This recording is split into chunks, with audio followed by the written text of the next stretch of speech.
61 mstari wa kwanza na pili. Isaya sura ya 61 mstari wa kwanza na pili. Neno la Bwana linasema, Roho ya Bwana Mungu juu yangu, kwa sababu Bwana amenitia mafuta kuhubiri wanyenyekevu habari njema. Amenituma ili kuwaganga waliovunjika moyo, kuwatangazia mateka uhuru wao, na hao waliofungwa habari za kufunguliwa kwao, kutangaza mwaka wa Bwana uliokubaliwa na siku ya kisasi cha Mungu wetu, kuwafariji wote waliao.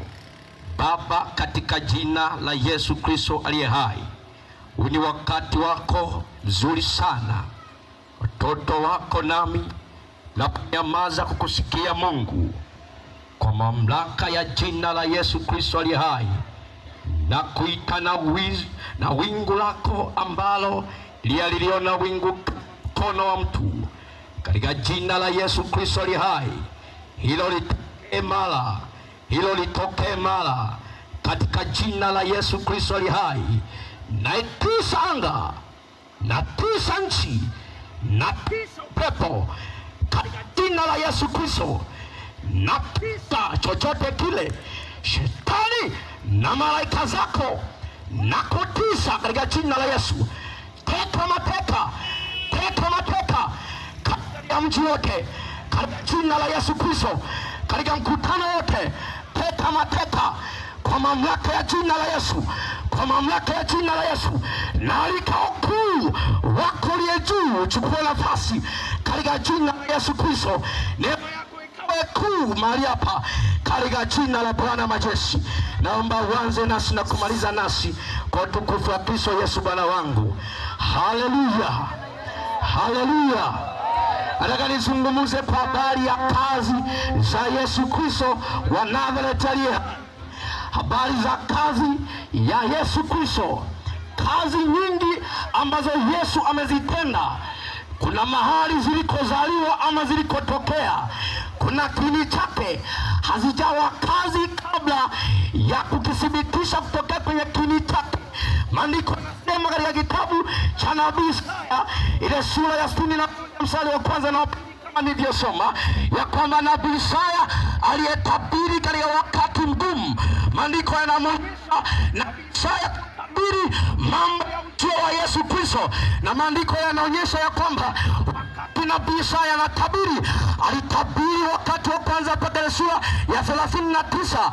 Anaonyesha habari ya mwanzo, habari ya Yohana Mbatizaji atakapokuja sura 40, anaonyesha mpaka 60 na ngapi, 66. Anatangaza habari za wokovu. Yohana Mbatizaji anaanza kutabiriwa katika sura 40 ya kwamba tazama na mtuma mjumbe. Anaanza kuonyeshwa kwamba huyo ataitengeneza njia, na hiyo njia anakuja kuitengeneza sio njia nyingine, ni njia ya Yesu Kristo aliye hai. Anapofika katika sura ya 61 anaonyesha habari ya kazi kubwa aliyonayo Yesu Kristo ambayo atakuja kuifanya hapa duniani, na hiyo kazi anaonyesha katika ile kitabu cha Luka sura ya 4 kuanzia mstari wa 17. Alikuja akafungua ili kombo la chuo cha nabii Isaya. Wakati ule neno la Bwana lilikuwa likizungushwa katika gombo, ni kitabu ambacho kimekaa kama mkeka, yameandikwa maandiko mle.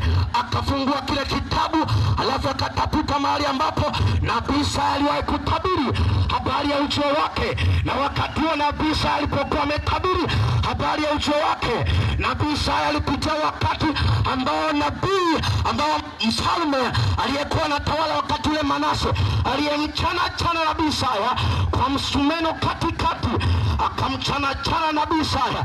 Akati anaonyesha kazi, anaonyesha kwamba kazi atakayokuja kuifanya Yesu, mmoja, Roho wa Bwana Mungu atakuwa juu yake, na kisha kuwa juu yake huyo atamtia mafuta, na kisha kumtia mafuta kazi zitakuwa zimeanza. Katika kitabu kile cha Matendo ya Mitume sura ya 10 mstari wa 38, maandiko yanasema ya kwamba habari za Yesu Kristo wa Nazareti, jinsi Mungu alivyomtia mafuta kwa Roho Mtakatifu na huko kote akifanya kila kazi njema na kuponya wote walionewa na ibilisi, kwa maana Mungu alikuwa pamoja naye na hiyo kazi ya kutia mafuta ndio anayeanza kutabiri nabii Isaya.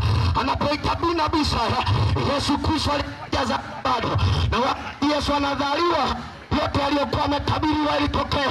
Ukisoma hapa nabii Isaya sura ya 7 mstari wa 14 ya kwamba anatabiriwa atazaliwa mtoto, na anapokuja kuzaliwa mtoto huyu anakaa katika utumwa, anakaa katika mateka, anakaa katika sheria ngumu ambazo ilibidi azikuliwe, ilibidi aziishi mpaka anapofikisha umri wa miaka 30 kama ilivyo sheria ya Wayahudi ya kwamba hakuna anaweza kutumika katika hekalu, kutumika kwa kazi ya kikuhani kabla hajafikisha umri huo.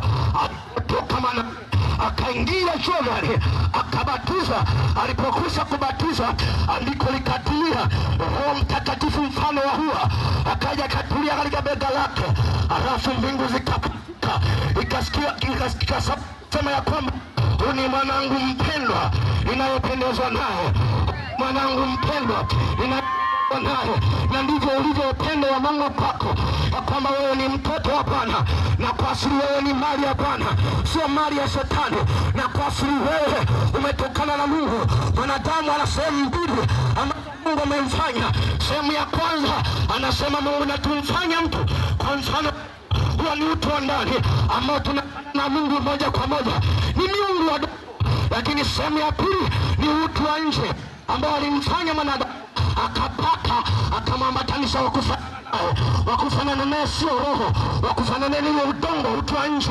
Kwa hiyo tunafanana na mfano wa Mungu juu. Hatufanani na mapepo, hatufanani na magonjwa, hatufanani na hili na chochote kile, tu mfano wa Mungu. Bwana anakupenda kama mbingu zilivyopasuka. Yesu Kristo anaongozwa na Roho kwenda nyikani. Anapoongozwa na Roho kwenda nyikani, anakaa muda wa siku huko anaanza kutengeneza. Maandiko yanasema katika Luka sura ya 1 mstari wa 30 ya kwamba yule mtoto huyo akaongezeka nguvu rohoni, akakama jangwani. Ya kutokea kwake kwa Israeli, ilibidi Yesu aende katika shule ya Faraga. Hiyo shule ya Faraga ilikuwa inamtengeneza kwa ajili ya utumishi uliotukuka, kwa ajili ya kazi iliyo njema isiyokuwa na kipimo cha kawaida. Yesu anapotoka, maandiko yanaonyesha katika sura ya 4 akaongozwa na Roho kwenda Galilaya. Anaongozwa na Roho kwenda Galilaya. Kwa mara ya kwanza anatokea, ulikuwa na sherehe katika Kana Galilaya. Muujiza wa kwanza unatendeka, maana Roho alikuwa juu yake kabisa. Wakati wa Yesu anaanza kuzitenda kazi ambazo zimetabiriwa na zimeonyeshwa na nabii Isaya.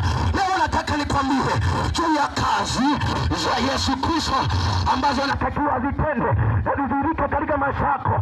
Na jioni ya leo namwamini Mungu ya kwamba lazima ziwe dhahiri, na nimemwomba Bwana ya kwamba leo kama Bwana esivyo kutoka ni lazima, kama Bwana esivyo kupona ni kama Bwana esivyo kuokoka ni lazima, kama Bwana esivyo lazima Shetani asalimu amri. Maandiko anasema ya kwamba jambo la kwanza atakalofanya Yesu baada ya kuwa ametiwa mafuta, awahubiri wanyenyekevu habari njema. Napozungumza kwa habari ya kuhubiri ni kutangaza, proclaim, kutangaza. Na unatangaza nini? Unatangaza habari njema, good news. Habari hizo ni matumaini, ni habari za uponyaji, ni habari zenye nguvu, zenye afya. Yesu Kristo anasema atahubiri wanyenyekevu. Wanyenyekevu ni watu wa aina gani? Wanyenyekevu ni wale ambao ameonyesha katika Luka ile sura ya 10 wakati anawatuma na wakati anawatuma wale 70 waende wawili, anasema mahali popote pale watakapowakaribisha semeni amani iwepo. Wanyenyekevu wale ambao wameketi kama hivi, wana shauku ya kumsikia Bwana, wanaolipokea neno la Bwana, walio tayari kutembea na Bwana, walio tayari. Maandiko yanasema katika Isaya sura 66, mtu atakayemwangalia ni yupi? Yule aliyenyenyekea, yule aliyepondeka, alafu atetemekaye alisikiapo neno la Bwana. Sema amina kwa Bwana. Maandiko yanaonyesha tena ya kwamba amenituma. Jambo lingine ilikuwa waganga waliovunjika. Kuna watu ambao wamevunjika moyo. Kuna watu ambao wananisikia kwa mbali ama kwa karibu, lakini ndani ya mioyo yao wamevunjika moyo. Hawaoni tumaini ya kwamba kuna kuishi tena, ya kwamba kuendelea tena, ya kwamba hapa duniani sina raha, yafaa sazali nisingelizaliwa. Kuna watu ambao wako wanatamka maneno hayo, na umeamkini huko hapa na umekuja kwenye mkutano, lakini umesema ya kwamba acha nikaone tu, acha nikaone kwaya, acha nikaangalie nini kinatokea, lakini ndani mwako unajua ya kwamba alipo na unahesabu usiku, haujui kama kutakucha. Nataka nikwambie ya kwamba kazi za Yesu leo ziko halisi. Hautakaa vile vile ulivyokuwa, hautaondoka vile vile ulivyo leo. Maandiko yanaonyesha nabii Ezekieli, Bwana anamwambia katika sura ya 37, nabii Ezekieli anachukuliwa katika bonde iliyojaa mifupa, na ile mifupa inatabiriwa kuwa ni mifupa mikavu. Inaonyesha mifupa mikavu sana. Hivyo maandiko yanavyosema. Bwana akamwambia Ezekieli ya kwamba mwanadamu anamuuliza swali, je, mifupa hiyo yaweza kuishi? Na hili ndilo swali ambalo majirani wanakuuliza, je, unaweza kuzaa? Mawifi wanakusema vibaya, wanakuambia je, unaweza kuzaa? Hakuna watu wabaya kama mawifi, wanakusemea maneno, wamekwambia je, inawezekana ukazaa, inawezekana ukapata mtoto, maana mwaka unapita, miaka inatembea, wala hujapata mtoto, wanakuuliza hivyo, unaweza kupata mtoto? Alikutangazia kwamba yako majibu jioni ya leo, yako majibu jioni ya leo. Wanakuuliza maswali ya kwamba je, unaweza ukajenga nyumba, unaweza ukajenga nyumba? Maana yake matumaini yamekwisha kwenye mioyo yao, na wewe ndani ya moyo wako ukiangalia mawimbi. Petro ya bahari akiwa anatembea, Yesu Kristo anamuita, anamwambia wewe mwanangu. Petro anakanyaga, akaanza kuyaona mawimbi. Alipoyaona mawimbi, Petro akaanza kuogopa, na alipokuwa ameogopa akasema taratibu. Ndivyo na wewe ambaye unayaona mawimbi, na unapoyaona mawimbi unayaona juu na Yesu yuko chini. Nikutanga jioni ya leo, hilo swali lina majibu yako. Inawezekana kuwa tajiri, inawezekana kabisa. Na wanakuuliza swali hilo, watoto wanakuuliza, baba wanakuuliza, ndege zikipita wanakuambia watoto, baba na mimi ninunulie kama ile. Baba najiona matumaini hayapo kabisa, yana nitafia Nyakatome hapa hapa, nitafia wapi, sinyakako wapi sielewi. Lakini ya kwamba nabii Ezekieli akauliza swali hili. Alipoulizwa swali hili, mwenye majibu alikuwepo, akaanza kumwambia nabii ya kwamba tabiria mifupa, mifupa mikavu. Akatabiria nyama zikabika, misuli ikaanza kumbika. Ghafla ya kwamba nenda utabiria upepo. Akautabiria upepo, upepo ukatoka, upepo mkali, alafu katia pumzi ndani mwake. Alipotia pumzi, likatokea jeshi kubwa. Ndivyo nataka nikwambie ya kwamba yako matumaini. Uliyevunjika moyo, ujapokuwa umeumwa kwa muda mrefu, umepoteza matumaini, umesema ni ugonjwa wangu, huu ni uvimbe wangu, ya kwamba vichomi ni sehemu yangu, miguu ni sehemu yangu, ya kwamba kansa ni sehemu yangu, ya kwamba nini ni sehemu yangu. Umeenda kwa waganga wa kienyeji, au waganga wa kienyeji wamekula fedha zako, wamekula nguruwe, wamekula kuku, wamekula punda, ng'ombe, wamekula vyote, wala majibu hayajatokea, na bado umekata tamaa, na bado unameza mizizi, na mizizi haikusaidii. Nataka nikwambie jioni ya leo, yako matumaini tena, yako matumaini ya kupona. Leo nakwambia katika kitabu cha Yohana sura ya 5 inaonyesha kulikuwa na birika ambalo inaitwa Bethesda Kiebrania. Wale wagonjwa walikuwa wakitupa mle maji, yanapotibiwa malaika akishuka. Nami nataka nikutangaza jioni ya leo ya kwamba birika hilo maji yamekwisha kutibiwa. Ni kujitupa na toka mzima, ni kujitupa na toka mzima, ni kujitupa na toka mzima, ni kujitupa ugonjwa na kuacha kwa mamlaka ya Yesu, kwa mamlaka ya Yesu. Hata kama uko wapi, naamuru leo katika jina la Bwana majeshi ya kwamba inawezekana tena. Usikate tamaa, usikate tamaa. Ile mifupa mikavu ikabaki kubwa, ile jeshi likatoka. lilikuwa ni jeshi ambalo linatisha. Sikiliza, si hakuwa mtu, ilikuwa ni mifupa, ambayo mifupa unaweza ukaipiga teka, ina kazi. Nakwambia hivi, Mungu ni Mungu aliyekufanya wewe. Mungu ni Mungu aliyekuleta duniani. Hajakuleta duniani uteseke, hajakuleta duniani uhangaike. Ila shetani mpango wake, maandiko yanaonyesha katika Yohana 10:10, mwivi hajiri atunge, aibe na kuharibu, lakini mimi nakuja ili wewe na uzima, kisha wewe na tele. Shetani ana mabaya juu yako, shetani akuazime, lakini kusudi la Bwana kufinyanga. Uzaliwa kwa njia gani? Hajaishi uzaliwa kwa uzinzi, hajaishi uzaliwa kwa njia gani? Alimadamu kwa duniani, anataka nikutangazie usijikatie tamaa. Yesu hajakukatia tamaa. Yesu hajakukatia tamaa. Yesu ni wa huruma, anakupenda upendo. Anasema njoo mwanangu, njoo uliyebarikiwa na baba yangu, njoo hapa. Anakufariji, anawaita njooni kwangu ninyi nyote mnaosumbuka na kulemewa na mizigo, katika jina la Yesu Kristo aliye hai, yote yanakuwa mapya. Kitabu cha Ayubu sura 8 mstari wa 7 mpaka wa 9, kwani yako matumaini ya mtu ya kwamba ukikata utachipuka tena, wala machipukizi yake hayatakoma, ijapokuwa mizizi yake angani, lakini kwa harufu ya maji, sio kwa maji, kwa harufu ya maji huo, kwa maji huo mtu utachipuka tena. Nami natoa tangazo ya kwamba Yesu Kristo kazi yake ni kuganga mioyo, kazi yake ni kuganga mioyo. Usivunjike moyo, usivunjike moyo. Kuna mtu anajihisi kama ni wa vile vile, yaani kwamba mimi ni wa hivi, nitakuwa hivi, watoto wangu watakuwa hivi, mume wangu atakuwa hivi, maisha ni haya haya. Na naongeza kusema hivi, maisha ni haya haya, maisha ni haya haya. Wewe maisha sio haya haya, yako mikononi mwa Bwana Yesu Kristo ndiye maisha yetu. Paulo anawaambia Wafilipi ya kwamba kuishi kwangu ni Kristo na kufa ni faida. Maana bila Yesu hapana maisha, kulima bila Yesu ni sawa na bure. Kuna watu wengine ambao wanafanya madawa, wanafanya mbegu, alafu wanaenda kufia ili wapate mazao mengi.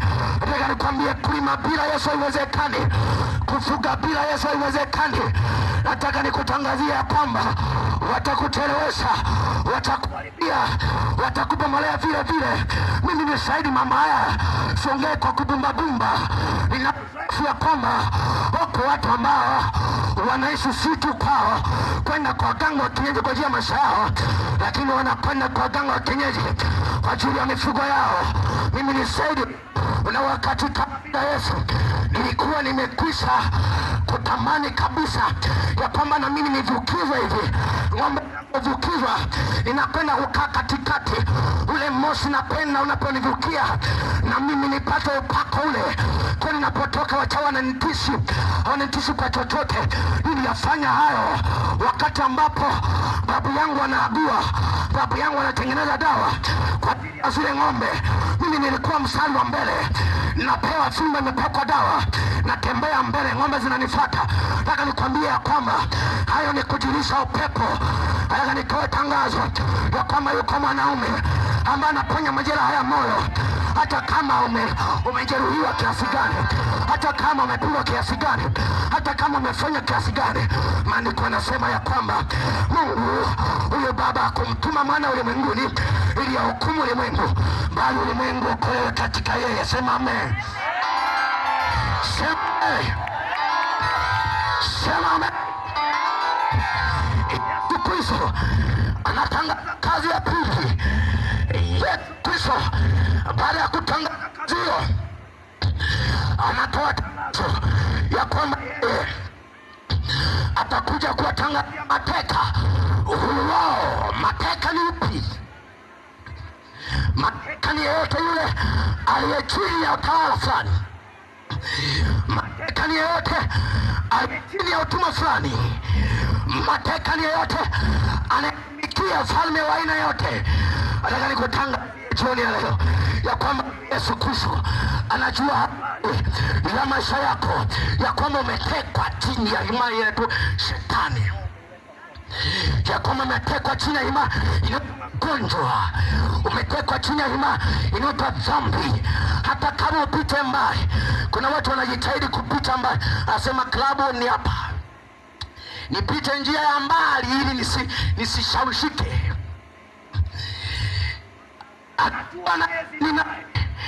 Akimwona kwa mbali anasema nipite hivi nisikutane naye nikashawishika.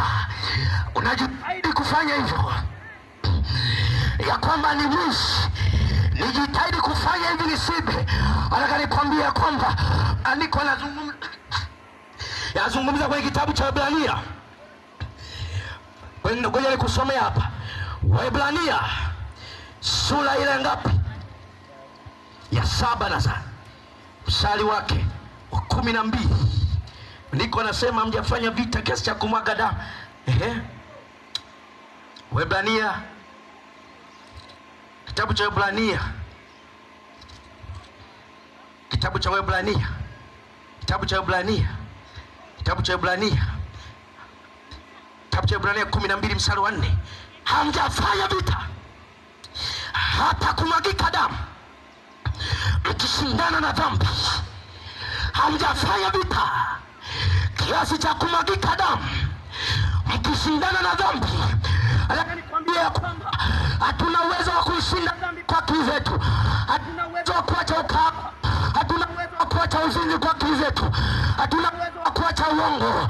Uwezo tunaupata ndani ya Yesu Kristo aliye hai. Haleluya, haleluya. Yesu Kristo anakuja kututoa kwenye uteka wa adui Shetani, ambao mwanadamu ametekwa, alafu amefungwa wala hawezi kutoka. Hata kama akifanya inaweza kwa akili zake, lakini haitawezekana kuchomoka. Maana Bwana ndiye sema ya kwamba yeye kwa msaada wake pekee tunatenda makuu. Kwa msaada wa Bwana pekee tunatenda makuu. Watu wa nyakati wamesikia ya kwamba kuna watu ambao wamefanyika mateka, wamefanyika mateka adui Shetani, wamefanyika mateka wachawi. Kuna watu ambao wamefanya kama chuma ulete, wanatafuta fedha alafu wanapeleka kwao. Na kuna watu ambao wameibuka wanaitwa mitume na manabii. Na kuna watu wamekusanyika hapa ambao wakitoka hapa ibada ya usiku wanajiunganisha na mtume fulani, anaanza kumwaga maji, anaanza kuombea mafuta, anaanza kujipaka, anajipaka, alafu anaenda kulala, alafu anatuma na fedha inaitwa sadaka ya kujiungamanisha na madhabahu au sadaka ya kupanda mbegu. Hao mateka, unatafuta fedha kwa jasho, alafu na watumia wale. Unatafuta fedha kwa jasho, alafu napeleka kwa mganga wa kienyeji. Sikiza, nataka nikwambie ya kwamba Yesu ana faraja ya moyo wako. Yesu Kristo ana majibu ya moyo wako. Mganga wa kienyeji ana majibu ya moyo wako. Yeye anajua ya kwamba yuko mfalme anayetisha kama nini. Mganga mwenyewe anaelewa ya kwamba yuko Mungu mwenye nguvu. Anaelewa kwamba yuko Yesu mpenda miujiza. Anaelewa yuko kiboko ya kiboko. Anaelewa kwamba yuko atishaye. Anaelewa kwamba yuko mwenye nguvu. Anaelewa kwamba mimi si chochote. Mganga wa kienyeji, mganga wa kienyeji, huyo mganga wa kienyeji ndiye anayeamua maisha. Ukisha kwenda kwa mganga wa kienyeji, uwe na uhakika maisha yako yanaamriwa na mganga. Nakumbuka kama nasema hili nikiwa na uzoefu.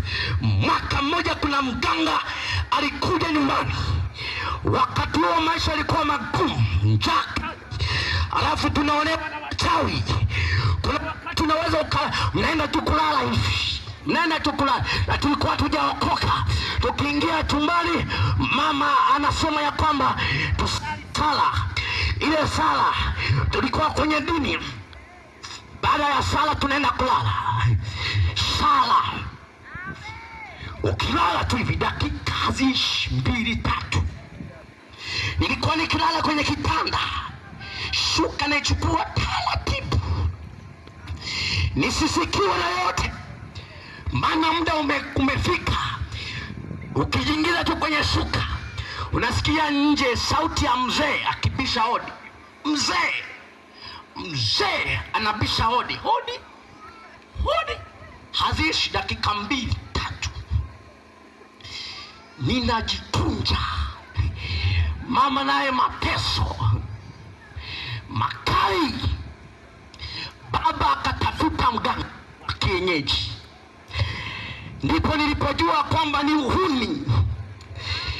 Wakati huo sina, yule mganga akaja akafanya mambo yake, akawa anatembea anachimba mashimo, alafu anachimba huko anaweka nyuma ya makalio anachochimbia, anachimba alafu anaweka, anazunguka na baba. Mwisho wa siku akaja akatuliza, anataka kuchanja chale. Mimi nataka nguvu. Nikasema mimi hapa, wote wamenyamaza.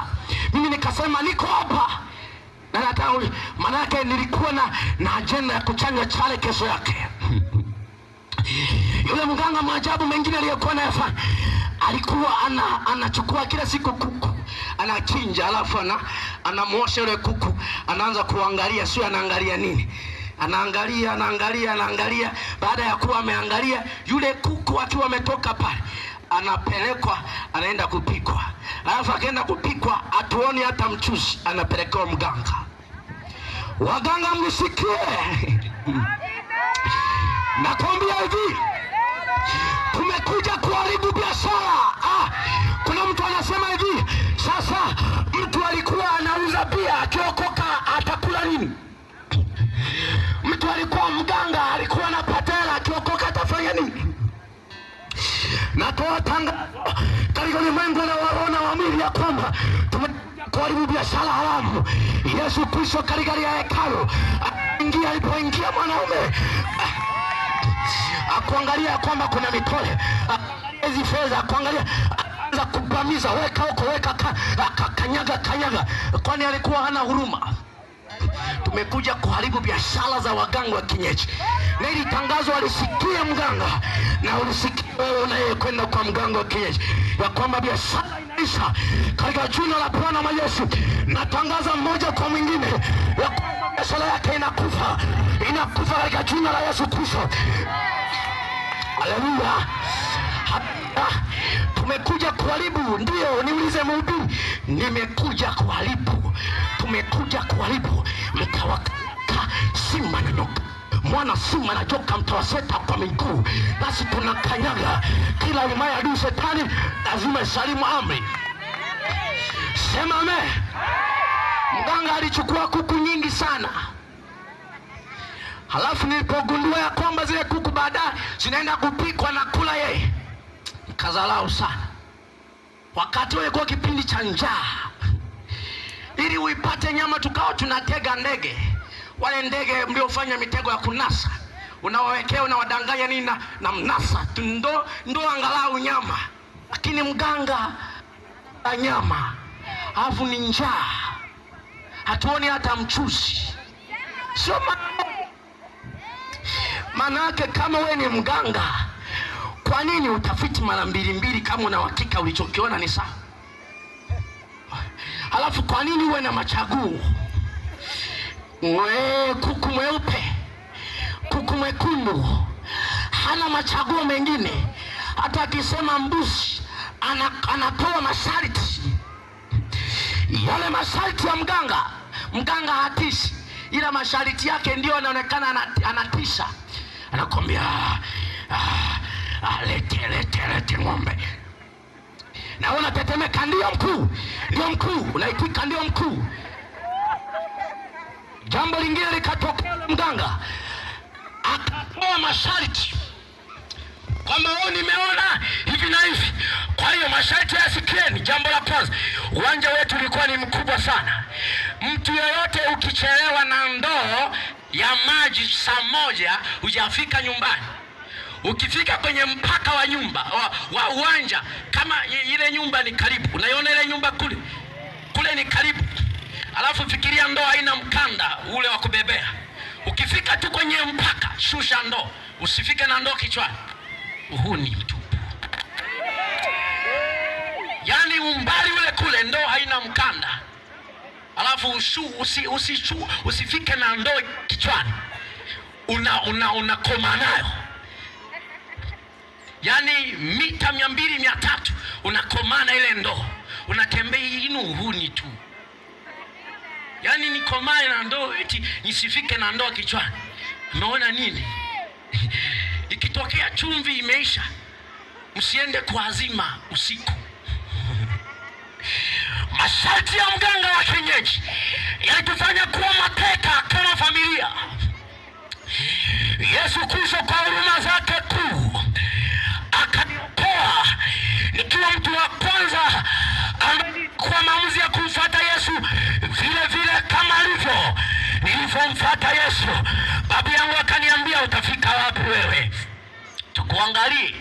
Mwaka wa kwanza ninakwenda na Yesu, msalaba mbele, dunia nyuma. Nakwenda na Yesu. Mwaka wa 3 nakwenda na Yesu. Mwaka wa 4 nakwenda na Yesu. Mwaka wa 6 nakwenda na Yesu. Mwaka wa 7 nakwenda na Yesu. Mwaka wa 8 nakwenda na Yesu. Mwaka wa 9 nakwenda na Yesu. Haleluya. Mwaka wa 10 nakwenda na Yesu. Wala sijaona ya kwamba ninarudi nyuma, na sina mpango wa kurudi nyuma, wala shetani hawezi akanifanya mateka. Nataka nikupe tangazo ya kwamba inawezekana na wewe ukawa hivyo, lakini mateka hawezi akajitangazia uhuru. Hakuna mateka anayejitangazia uhuru. Kuna mtu huko umefanyika mateka kwa magonjwa na kwa kuonewa, halafu una uwezo gani kujitangazia uhuru? Mateka anatangazia uhuru na mwenye nguvu. Msamaha wa wafungwa nani anatoa nchi? Kwa nini asitoe mkuu wa mkoa? Msamaha wa wafungwa nani anatoa? Na wewe je, huo uteka ulio nao nani atatoa? Nani atatoa?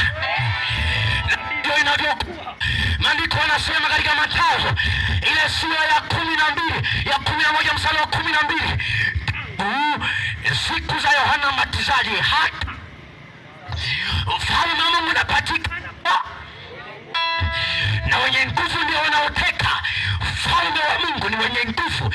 Kitabu cha Marko sura 3 mstari wa 27 anasema uwezo kaingia katika nyumba ya mwenye nguvu ili vitoa vitu vyake. Kabla hujamfunga kwanza wewe mwenye nguvu, alafu ndivyo vitoa vitu vyake. Nataka nikwambie ya kwamba ukiwa mateka, Roho wa Bwana yuko juu yangu leo, ya kwamba Bwana yuko tayari kwa ajili ya kuwahamisha watu. Alafu akisha kuhamisha watu, awatoe kwenye uteka, alafu waingize kwenye uhuru. Haleluya.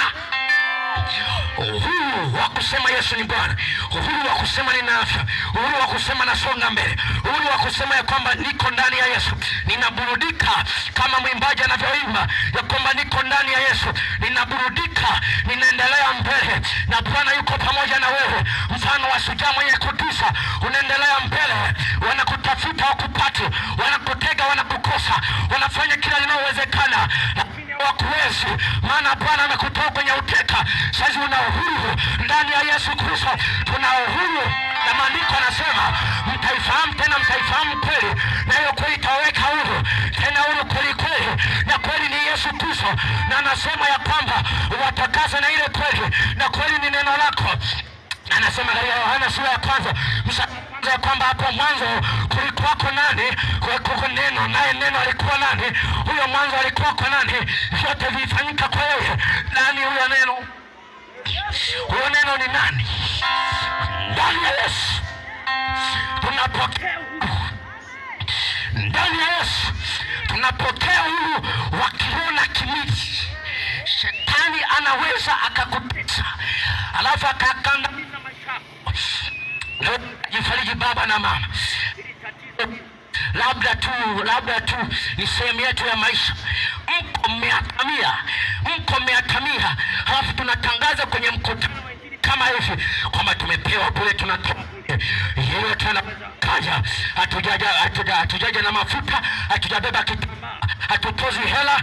Jina la Yesu wewe mzima, lakini umekalia hilo tatizo. Shetani ataonea maisha yako mpaka utachoka mbaya. Shetani ataonea maisha yako tachoka na kuchoka na kuchoka. Na kuna watu ambao wametembea wakibadilisha na makanisa. Kanisa la kwanza anakwenda, kanisa la kwenda, tatizo lake liko vile vile, halijaondoka. Na nazungumza na wewe huko hapa jioni ya leo, nataka nikwambia kwamba leo yako majibu yako.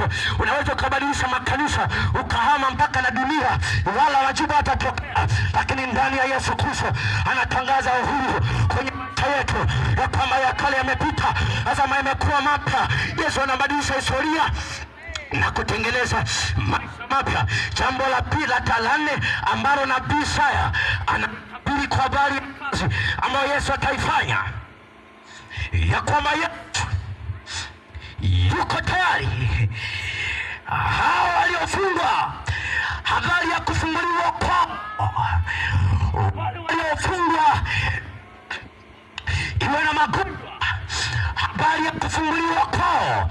Alipokuwa amekisoma kile kitabu cha nabii Isaya, akamrudishia aliyempa, halafu akaanza kusema ya kwamba maneno haya yametimia kwenu. Maneno yale alipoyasema yana uhai ndani mwake. Ikaanza nguvu ya mapinduzi, ilikuwa kubwa isivyokuwa kawaida. Watu wakaanza kuponywa. Walipoanza kuponywa, wale Mafarisayo, watu ambao walikuwa na hekima kawaida za kibinadamu, wanaendesha ibada kama liturujia, wanasema ya kwamba anakusanya mikono na kuiweka hivi, alafu anawasomea mistari ya kwamba ndivyo Mungu wetu alivyo, Bwana awe nanyi mwende.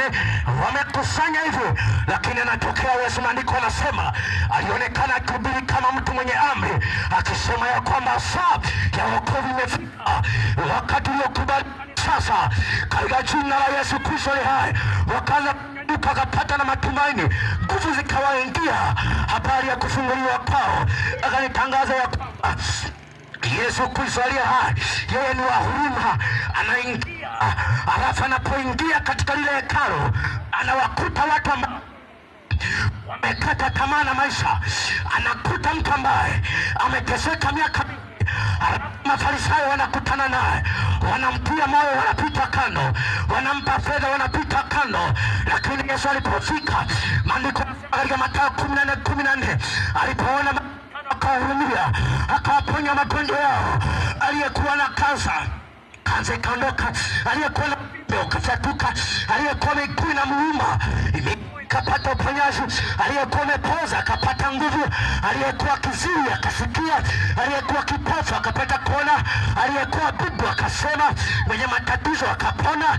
Yesu Kristo anatangaza habari ya kufunguliwa kwao. Nataka nikutangazie jioni ya kwamba mahali hapa uko ufunguzi wa kiroho ya kimwili, uko ufunguzi wa maisha yako. Mhubiri, unaweza ukaniuliza swali ya kwamba inawezekanaje mambo hayo? Kitabu cha Yohana Mtakatifu ile sura ya 19 mstari wa 30, Yesu akiwa msalabani, alipokuwa amekwisha kumaliza yote, maandiko yanasema ya kwamba Yesu sauti kwamba imekwisha pale msalabani. Manake magonjwa yamekwisha, manake dhambi zote. Unaweza ukaondokana na matatizo hayo, unaweza ukaondokana na uzinzi, unaweza ukaondokana na uongo, unaweza ukaondokana na unyanyasaji, unaweza ukaondokana na kero hiyo katika jina la Yesu Kristo. Yote yanakwisha, maana amekutangaza msalabani. Lakini inawezekanaje kuyafunua hayo? Maandiko yanasema katika kitabu cha Matendo ya Mitume sura 4 mstari wa 12 ya kwamba wala hapana jina jingine tulilopewa kuokolewa kwalo isipokuwa ni jina la Yesu, jina la Yesu, jina la Yesu, ni jina la Yesu, ni jina la Yesu. Natangaza katika kile kitabu cha 3 mstari wa 19 Matendo ya Mitume ya kwamba akawaambia, tubuni mrejee, dhambi zenu zipate kufutwa, kuja nyakati za kuburudishwa kwake Bwana, yapate kuja matumaini, upate kuja wakati ambao Yesu Kristo atafungua maisha yao. Yesu Kristo ataingia ndani mwao, na kisha kuingia ndani mwao zile kazi itakuwa halisi. Nami natangaza jioni ya zile kazi zinaanza kutenda kazi pale Yesu akiwa ndani mwako, pale akiingia ndani mwako, pale Yesu akiingia ndani mwako. Penda yule mchawi anayekuloga usiku wa leo, akaona na moto. Yule mchawi ambaye anaonea watoto wako atauona moto. Kuna wakati ule nakumbuka muda wa usiku ulikuwa ukifika, ninakuwa na experience, najua ni muda wa mateso umefika, ni muda wa kuonewa umefika. Nilikuwa naogopa, Yesu akanihurumia, Yesu akatuhurumia. Sasa tutishi, tumefanyika madhabahu ya Bwana, nimefanyika madhabahu ya Bwana, nimefanyika madhabahu ya Bwana. Sitishi na mchawi wala mganga, uweza wa Bwana uko, nguvu ya Bwana iko. Haleluya, haleluya, haleluya. Ili uweze kufunguliwa, ili uweze kutoka katika uteka wa Shetani, jambo la kwanza tunaitazama kazi ya Yesu msalabani, ilivyozaa matumaini, ilivyozaa msamaha. Yesu akatangaza sema, anawaita watu wote, njooni kwangu ninyi nyote, maana kumtuma mwana ulimwenguni. Anasema aliupenda ulimwengu. Maanake ulimwengu sio makaburi, ulimwengu sio makabati, ulimwengu sio masipika. Ulimwengu unaozungumzwa sio simu, na unaozungumzwa sio suti.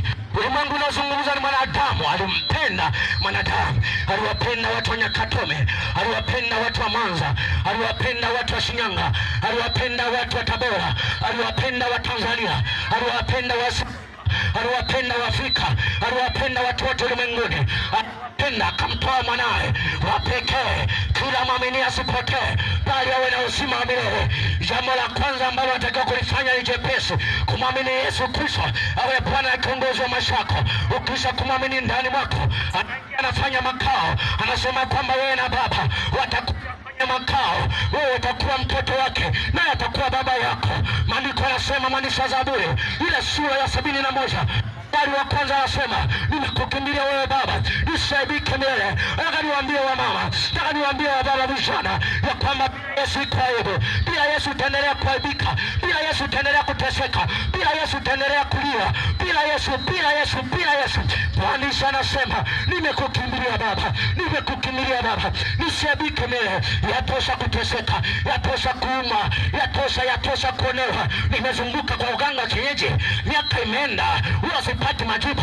Nimepeleka, ukipiga tathmini ya fedha ulizopeleka kwa waganga, ya fedha ulizotumia kwenda hospitalini, zinafika fedha ambayo ungelijenga nyumba na ungelianzisha biashara, lakini umezipeleka kwa mganga wa kienyeji. Nitoe tangazo ya kwamba iko damu ya Yesu, iko neema ya Yesu, uko uweza wa Bwana, ya kwamba ukimkubali Yesu awe Bwana na kiongozi wa maisha yako, ya kale yatapita, azama yatakuwa mapya. Ya kale yatapita, azama yatakuwa mapya. Neema ya Bwana itakuja juu yako na itakufanyia historia mpya.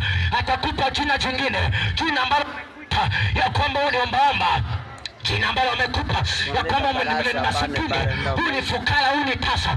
Unaharibu mimba, unabeba mimba zinaharibika. Sio kwamba unapenda, sio kwamba unataka, sio kwamba unataka, Shetani amekufanya mateka. Kuna wakati ambao kuna familia ni sharti mtoto afe, ni sharti watoto wafe, ni sharti haribu mimba ndipo azae. Nataka nikwambie kwamba Bwana yuko juu ya sheria, Bwana yuko juu ya koo, Bwana yuko juu ya desturi. Shetani anakufanya mateka na wala huwezi ukachomoka. Wanakwenda hospitalini kila mwezi lazima atakwenda kulazwa, kila mwezi lazima atakwenda anaumwa mbaya.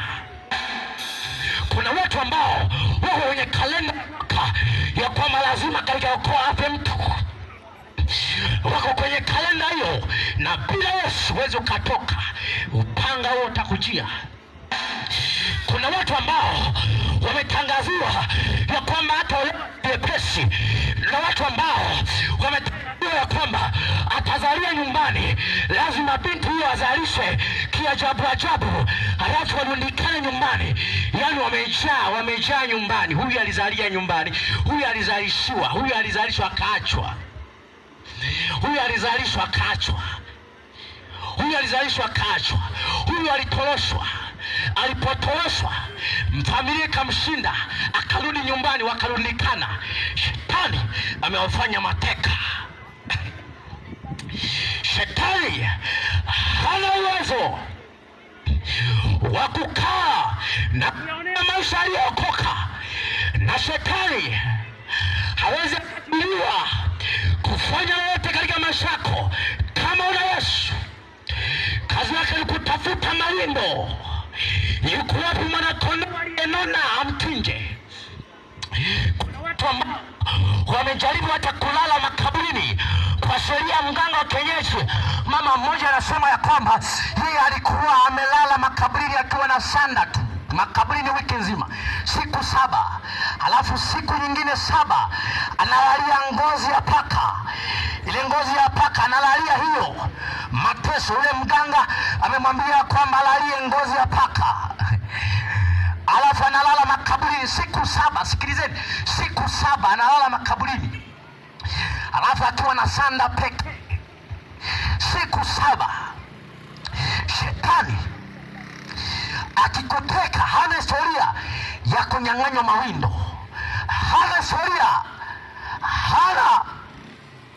Lakini Yesu anasema amekuja na uzima jioni ya leo, amekuja na uponyaji jioni ya leo, amekuja kufungua jioni ya leo, amekuja kukuweka huru.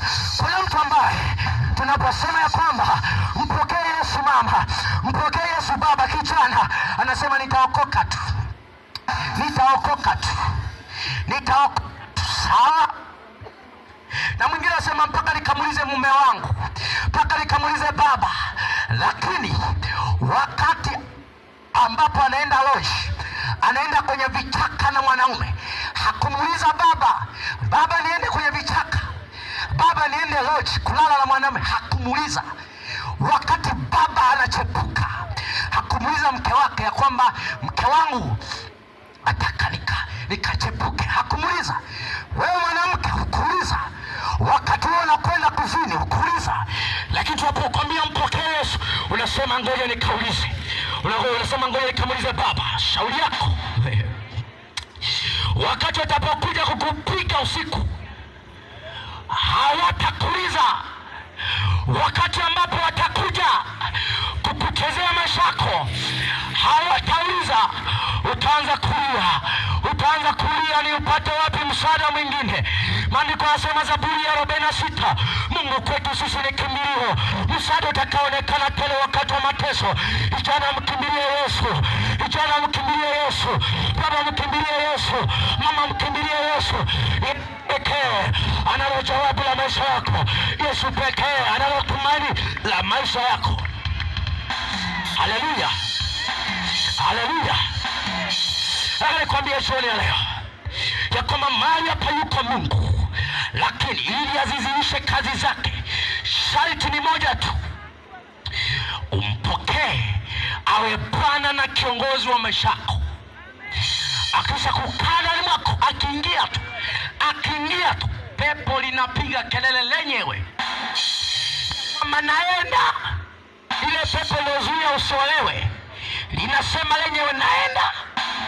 Wale wanaume wanakuja ndotoni, wanafanya zinaa na wewe. Akisha kuingia tu Yesu, wanasema naenda. Yule shetani aliyeonea akiharibu mimba, Yesu akiingia tu ndani, mwenye nguvu, pepo anasema naenda. Yesu akiingia ndani mwako, wale wachawi wanaokuonea, wakati unarudi nyumbani unakuwa kama miali ya moto, unakuwa kama miali ya moto, unaanza kutembea, wanakuona kama miali ya moto, unatembea unawaka moto, wanakuja kwenye nyumba yako unawaka moto, wanajaribu kupenya unawaka moto. Nataka nikwambie iko nguvu ya Mungu inaweza kufanya yote yakawa mapya, ila ni pale tukimpokea Yesu. Kuna watu ambao wanasema nataka tu kuombewa. Nataka nikwambie hivi, tukikuombea hapa sisi hatujakusaidia kama Yesu aondoki na wewe. Yesu anatakiwa aingie ndani mwako. Akisha kuingia ndani mwako, unakuwa na uwezo wa kuomba. Unamwambia Yesu, niko hapa, nilinde usiku. Yesu anasikia. Alafu akisha kusikia, anakuja, anatuma malaika wanakulinda. Shetani akikatiza, malaika anafeka kwa upanga, alafu anampiga mbali shetani. Haleluya. Alafu yule mchawi ataamka asubuhi, amekuwa na jicho jekundu, anakutazama vibaya. Yamkini mchawi ni jirani yako. Kesho ukimpokea Yesu asubuhi, Utamwona atakavyokuangalia. Nataka wote msimame hapa niwaombee kwa Mungu. Hata kama uko mbali, nataka uje hapa nikuombee. Yesu Kristo anapenda mno, anakupenda mno, na upendo wake, tuliza mziki kidogo, na upendo wake ni ule wa ajabu aliolipia gharama msalabani, na ile